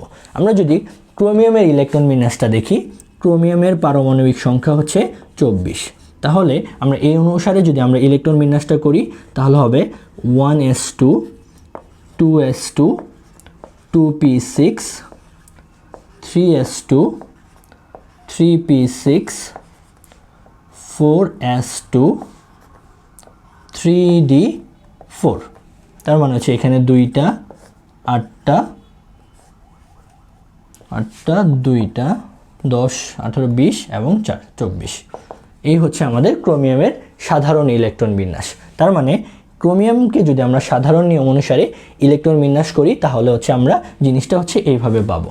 কিন্তু আসলে এই জিনিসটা এরকম হয় না, কিছুটা ব্যতিক্রম হয়। এই ব্যতিক্রমটা কি? সেই ব্যতিক্রমটা হচ্ছে 3d4 না হয়ে জিনিসটা হয়ে যায় 3d5 4s1। 3d4 এর জায়গায় হয়ে যায় 3d5 এবং 4s2 এর জায়গায় হয়ে যায় 4s1। এর কারণটা কি? আচ্ছা, এর কারণটা হচ্ছে আমরা জানি 4টা যে অরবিটাল ছিল s, p এবং d এবং f, এই প্রত্যেকটারই একটা সর্বোচ্চ ইলেকট্রন ধারণ ক্ষমতা ছিল। এক্ষেত্রে আমরা দেখতে পাচ্ছি d এর জন্য সর্বোচ্চ ইলেকট্রন হচ্ছে 10 এবং f এর জন্য হচ্ছে সর্বোচ্চ ইলেকট্রন হচ্ছে 14। একটা অরবিটাল যখন অর্ধপূর্ণ অথবা সম্পূর্ণরূপে পূর্ণ থাকে, জিনিসটা কি? অর্ধপূর্ণ অথবা সম্পূর্ণরূপে পূর্ণ থাকে, তখন সেই অরবিটালটা হচ্ছে রাসায়নিকভাবে হয় স্থিতিশীল বা সুস্থিত। তাহলে আমরা দেখি ডি অরবিটালের ক্ষেত্রে কি হচ্ছে? ডি অরবিটালের সর্বোচ্চ ইলেকট্রন ধারণ ক্ষমতা হচ্ছে 10। তাহলে এই ডি অরবিটালে যখন সর্বোচ্চ 10টা ইলেকট্রন থাকবে অথবা 5টা ইলেকট্রন থাকবে, মানে পূর্ণ অথবা অর্ধপূর্ণ, এই দুইটা জায়গায় এই ইলেকট্রন বিন্যাসটা হবে সব থেকে সুস্থিত। তাহলে আমরা এই জায়গাটায় দেখি ক্রোমিয়ামের ক্ষেত্রে কি হচ্ছে? 3d4 এবং 4s2। তাহলে এই জিনিসটা সুস্থিত হওয়ার জন্য বা অর্ধপূর্ণ হওয়ার জন্য তার একটা ইলেকট্রন প্রয়োজন, এবং 4s যদি সেই একটা ইলেকট্রন দিয়ে দেয়, এক্ষেত্রেও সেটাও হচ্ছে কি? তার অর্ধপূর্ণ অবস্থা। তাহলে 4s থেকে একটা ইলেকট্রন এসে এখানে হয়ে যাচ্ছে 3d5, তার মানে এই কাঠামোটা হয়ে যাচ্ছে স্থিতিশীল, এবং এই জায়গায় হয়ে যাচ্ছে 4s1, তার মানে s এর অর্ধেক অরবিটাল, s এর অর্ধেক সংখ্যক ইলেকট্রন। তার মানে এই জিনিসটা অর্ধপূর্ণ হচ্ছে, এই জিনিসটা অর্ধপূর্ণ হচ্ছে, এবং উভয়ই তখন সুস্থিতি লাভ করতেছে। এই কারণে মূলত হচ্ছে ক্রোমিয়ামের ইলেকট্রন বিন্যাসটা সাধারণ নিয়মে না হয়ে জিনিসটা হয় হচ্ছে এইভাবে 3d4 4s2 না হয়ে যাচ্ছে 3d5 4s1। মূলত কি কারণটা হচ্ছে রাসায়নিকভাবে সুস্থিতি অর্জন। কারণ 3d অরবিটালটা যখন 5টি ইলেকট্রন অথবা 10টি ইলেকট্রন হয় তখন সেটা রাসায়নিকভাবে সুস্থিত হয়। ঠিক তেমনি আমরা ক্রোমিয়ামের মতো হচ্ছে আমরা কপারের ক্ষেত্রে এই জিনিসটা দেখতে পাই। কপারের ইলেকট্রন বিন্যাস সাধারণ নিয়মের ব্যতিক্রম কেন? কপারের ক্ষেত্রে কি হচ্ছে, কপারের ইলেকট্রন বিন্যাস হচ্ছে এরকম 29, তার মানে হচ্ছে 1s2 2s2 2p6 3s2 3p6 4s2 3d9। এটা হচ্ছে কপারের সাধারণ ইলেকট্রন বিন্যাস হওয়ার কথা, কিন্তু আসলে জিনিসটা এরকম হয় না। না হয়ে কি হয়ে যায়, এই জায়গাটায় 3d10 4s1 হয়ে যায়। কারণ কি আমরা একটু আগে আমরা কথাটা বলেছি যে ডি অরবিটাল যখন 10টি ইলেকট্রন অথবা 5টি ইলেকট্রন বিশিষ্ট হয় তখন সেই ইলেকট্রন বিন্যাসটা সুস্থিত হয়। তাহলে এই সুস্থিতি অর্জন করার জন্যই 3d9 এর পরিবর্তে 3d10 4s1 2 এর পরিবর্তে 4s1 হয়ে যাচ্ছে। এতে করে ইলেকট্রন বিন্যাসটা সুস্থিতি অর্জন করে। এই সুস্থিতি অর্জন করার জন্যই মূলত ক্রোমিয়াম এবং কপার সাধারণত এই দুইটা ইলেকট্রন বিন্যাসের ব্যতিক্রম লক্ষ্য করা যায়। আচ্ছা, এখন আমরা এই চ্যাপ্টারে যে লাস্ট যে পার্টটা ছিল যে আপেক্ষিক পারমাণবিক ভর, এই আপেক্ষিক পারমাণবিক ভরটা কিভাবে নির্ণয় করে? আপেক্ষিক পারমাণবিক ভর হচ্ছে একটা ফর্মুলা আছে, সেটা হচ্ছে মৌলের একটি পরমাণুর ভর। তার মানে যে কোনো একটি মৌল তার একটি পরমাণুর যে ভর হবে সেই ভরটাকে যদি আমরা কার্বন 12 আইসোটোপের ভরের 1/12 অংশ দ্বারা ভাগ করি, সেই মানটাকে বলবো হচ্ছে আমরা আপেক্ষিক পারমাণবিক ভর। তাহলে আচ্ছা, এখানে একটা জিনিস আছে কার্বন 12 আইসোটোপ। আসলে এই জিনিসটা কি, আমরা তিনটা জিনিস সম্পর্কে একটু বোঝার চেষ্টা করব। সেটা হচ্ছে আইসোটোপ, আইসোটোন এবং আইসোবার। আইসোটোপ, আইসোটোন এবং আইসোবার। আইসোটোপটা হচ্ছে যে সকল মৌলের প্রোটন সংখ্যা সমান। আমরা জানি প্রোটন মানে হচ্ছে তার পারমাণবিক সংখ্যা, তার মানে যে সকল মৌলের প্রোটন সংখ্যাটা সমান হবে সেই সকল মৌলকে আমরা পরস্পরের আইসোটোপ বলবো। যেরকম আমরা যদি দেখি কার্বনের মূলত হচ্ছে আইসোটোপ আছে তিনটি, কার্বন 6 12, কার্বন 6 13, কার্বন 6 14। আচ্ছা, আমরা জানি কি এই পাশে যে সংখ্যাটা থাকে সেটাকে হচ্ছে পারমাণবিক সংখ্যা বা প্রোটন সংখ্যা, আর এটা হচ্ছে তার ভর সংখ্যা। তাহলে এটার ক্ষেত্রে দেখি কার্বনের এটার মধ্যে পারমাণবিক সংখ্যা হচ্ছে 6, এই ক্ষেত্রেও কার্বনের পারমাণবিক সংখ্যাটা হচ্ছে 6, কিন্তু দেখো তার ভর সংখ্যাটা হচ্ছে ভিন্ন। এই ক্ষেত্রে কার্বনের ভর সংখ্যা হচ্ছে 12, এখানে ভর সংখ্যা হচ্ছে 13, এই ক্ষেত্রে হচ্ছে 14। তাহলে এই দুইটার বা এই তিনটার মধ্যে যেহেতু পারমাণবিক সংখ্যা বা প্রোটন সংখ্যাটা সমান, এক্ষেত্রে এইটাকে আমরা বলতে পারি হচ্ছে পরস্পরের আইসোটোপ। তাহলে এই যে কার্বনের তিনটা আইসোটোপ আছে এর মধ্যে এই কার্বন 612 বা কার্বন 12 আইসোটোপ, এই আইসোটোপের যে ভর সেই ভরটাকে যদি আমরা 12 দ্বারা ভাগ করি বা 1/12 অংশ করি, যে মানটা পাবো সেই মান এবং মৌলের যে কোনো একটা মৌলের একটি পরমাণুর যে ভর আছে সেটা দিয়ে যদি আমরা ভাগ করি, তাহলে সেই জিনিসটাকে আমরা বলতে পারবো হচ্ছে আপেক্ষিক পারমাণবিক ভর। ঠিক তেমনি আমরা আইসোটোনের জন্য হচ্ছে নিউট্রন সংখ্যা সমান হবে কিন্তু প্রোটন এবং ভর সংখ্যা ভিন্ন হবে, এবং আইসোবারের জন্য হচ্ছে ভর সংখ্যা পরস্পর সমান হবে। যদি আমরা দেখি আইসোবার হচ্ছে যে কোনো একটা মৌল x এবং y যদি দুইটা মৌল হয়, আইসোবার মানে হচ্ছে 3, এই ক্ষেত্রে যদি 12 হয়, এই ক্ষেত্রে হচ্ছে 4 12।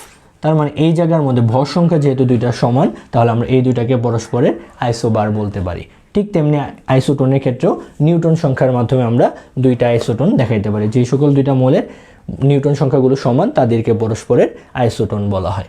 আর মৌলের একটি পরমাণুর ভর এটা কিভাবে নির্ণয় করব, আসলে এটা আমরা ষষ্ঠ অধ্যায়ে খুব ভালোভাবে ডিটেলস পড়তে পারবো। অ্যাভোগাড্রো সংখ্যা, মোল সংখ্যা এগুলো নিয়ে আমরা ষষ্ঠ অধ্যায়ে আরও ডিটেলসে পড়তে পারবো। তাহলে আমরা এই পর্যন্ত কি জানলাম, যে কোনো একটা মৌলের আপেক্ষিক পারমাণবিক ভর মানে হচ্ছে সেই মৌলের একটি পরমাণুর ভর এবং ডিভাইডেড বাই হচ্ছে কার্বন 12 আইসোটোপের ভরের 1/12 অংশ। আচ্ছা, এই ক্ষেত্রে আরেকটা প্রশ্ন আসে, সেটা হচ্ছে আপেক্ষিক পারমাণবিক ভরের একক থাকে না কেন? এই আপেক্ষিক যে পারমাণবিক ভর আছে সেটা কোনো একক থাকে না, কারণ হচ্ছে এটা হচ্ছে মূলত দুইটা সংখ্যার একটা অনুপাত। মৌলের একটি পরমাণুর ভর ইস্টু হচ্ছে কার্বন 12 আইসোটোপের ভরের 1/12 অংশ। এটা যেহেতু একটি দুইটি সংখ্যার অনুপাত, সেজন্য এই আপেক্ষিক পারমাণবিক ভরের কোনো একক থাকে না।